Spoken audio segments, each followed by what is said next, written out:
ថាមកជើងពេជ្រគឺពេជ្រឬបាទអំពើពេជ្រអំពើពេជ្រជាមួយនឹងរតនសម័យបាទជើងទី1នេះគឺសវណ្ណដីកាបាទពួកកាត់បាទគឺឈ្នះឥឡូវចាំមើលជើងទី2បដូរខ្សែទឹកយ៉ាងម៉េចដែរក៏បដូរដែរទឹកបាទលទ្ធផលដូចជាមិនទាន់ដឹងថាយ៉ាងម៉េចទេចាំមើលការគាត់ចំណាំបាទចាំមើលគាត់នៅតែគិតហើយទូយើងអត់នឹងមើលបានមួយខ្សែទូទី22បាទចាំចាប់ទូទី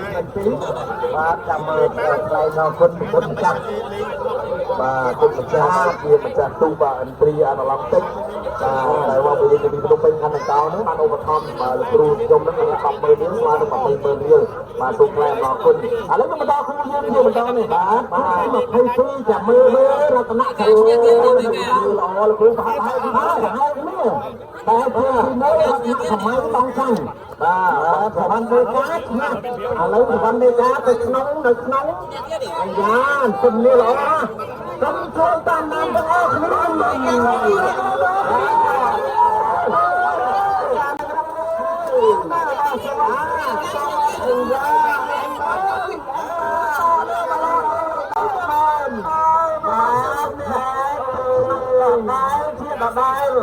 សវណ្ណដីកានៅតែសវណ្ណដីកាសវណ្ណដីកាឈ្នះនៅតែឈ្នះរតនសម័យក៏ដែរហើយយើងបន្តទៅទី23